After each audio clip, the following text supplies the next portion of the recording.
Hello. Today we're going to learn about called a hyperbola. Hyperbola both work. So we're going to write the equation of one, and then of course we're going to graph them. They are very similar to our ellipses. The difference is it's a minus in between. Instead of a plus, there's a minus.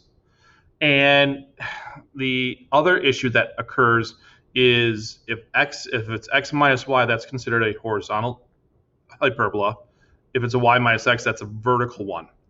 And they do change because of that, what they look like. So I will show you an example of both the horizontal and the vertical. You will need the equation of the asymptote, and I would not use this b over a stuff. It is the y value over the x value. It's the y value over the x value, the y over the x. So notice how they switch a and b around, and so they switch them down here. It's just the y value over the x value I would put in here instead of the b's and a's. All right, but you will need the asymptotes in order to go ahead and graph these to have an idea of where these go. All right, so let's go ahead and look at one of these. So here is a vertical hyperbola. I know it's vertical because these two arcs, one points up and one points down. Now these are foci, and those foci will help us go ahead and find out the other coordinates, the conjunctive coordinates. But we have a major axis here, which is vertical, and it goes between the two vertices. Then we have a conjunctive axis, which would go in this area here, that has to do with our asymptotes. Now we do have two asymptotes here. They are diagonal, going across, one going this way and one going this way. And that's why these lines kind of end up going out at that angle, and they will stay at that angle across from the line that goes in between here. All right, so we need to be able to find the center, and the easiest way to find the center is take our two vertices and find the middle of those. So the center of that obviously is 0, 0 for this one. So when I go back to my formula up here, it's going to be x minus 0 and y minus 0. I still need to find my a's and my b's. Now this is a vertical one, so actually we're going to put the y's first, and then the as opposed to the x. So it's going to be y minus 0 squared and x minus 0 squared. But be careful with this, because the h and k, x is always with the h and the y is always with the k. So the x value is always with the x, the y is always with the y. So just be aware of that. All right. So 0, 0. Now the a value is the distance from the center up to that vertex or that vertex. So that's just 2. So my a value is 2, or my value underneath the y, because it's the vertical. So this is 2. So this is going to be 2 squared, or 4, that we're going to go ahead and put in our answer. The problem is this b value. And we're going to use the idea of the foci here. See how it has a c value here? That foci, which is these dots here, is going to help us find actually the b value. So the foci is 4, going from the center up to the foci. So we have a value of 2 and a value of 4. Surprisingly or not, we actually can go ahead and use the Pythagorean Theorem. A squared plus b squared equals c squared. So 4 squared equals 2 squared plus b squared. So we're going to solve that, and you get b squared equaling 12. Now you don't need to go ahead and square root that, because remember, underneath here is a b squared. So we don't have to do anything there. All right, so now how do we put this all together? Well, it's y minus 0, or just y squared. And it had a value of going up 2, so we put 2 squared, or 4. And it's y minus x because it's vertical, x minus 0, and then that value was 12. When it was squared, it was 12, and then equals 1.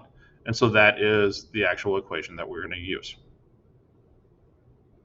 So what about this one?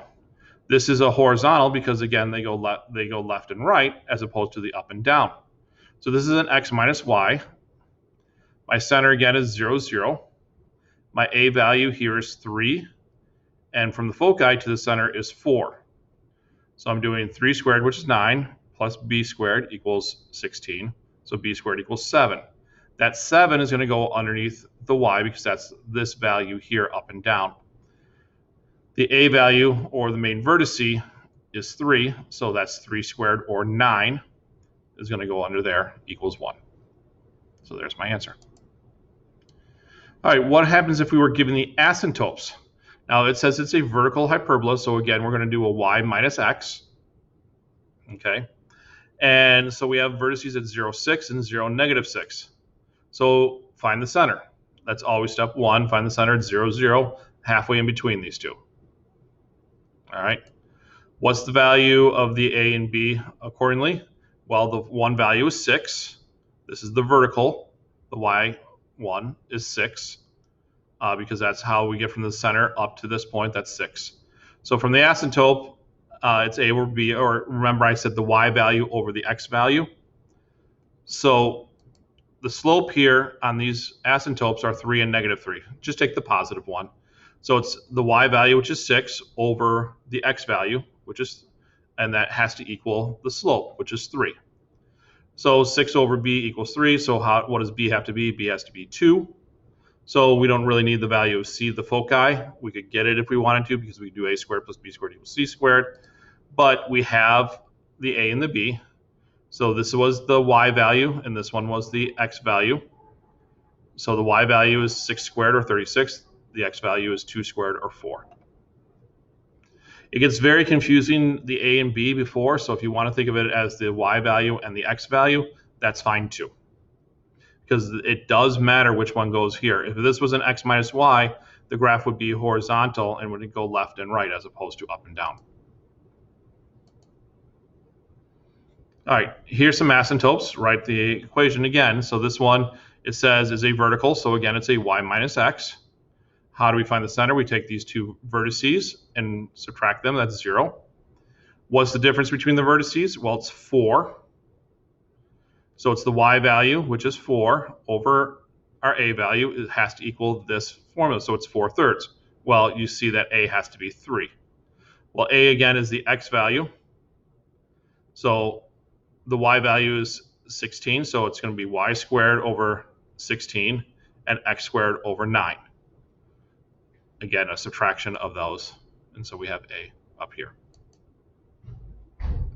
What about this one? If we're just given the equation, how do we go ahead and graph it? Well, we're going to have to find our center.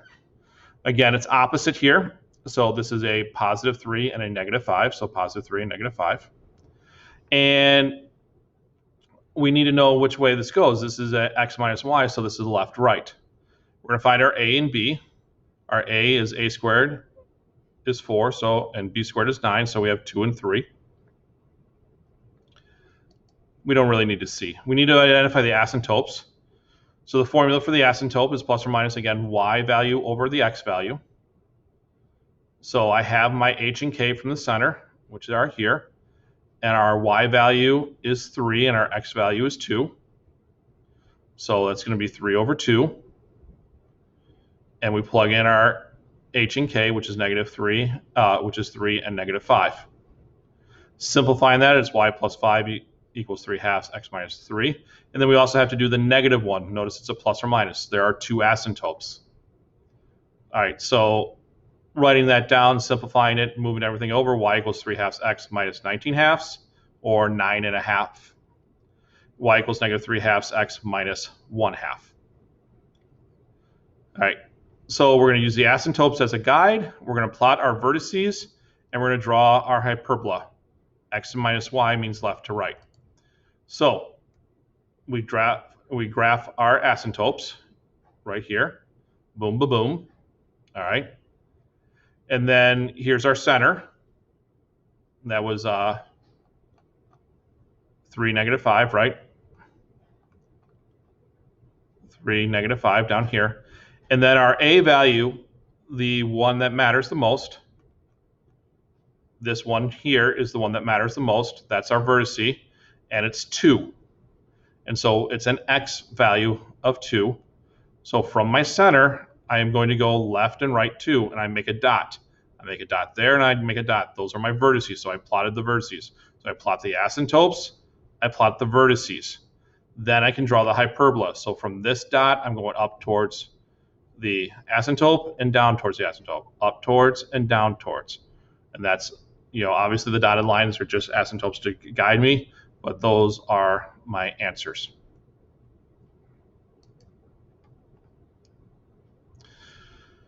Here we go ahead of vertical transversal, so it's a y minus x. So the y value is -1, so it should be y plus 1. Well, that's this answer right here. We already know that. And then the same thing here, -2 for the x, so plus 2. The a value is 4, so 16, and the b is 25. And that's what I have for you today.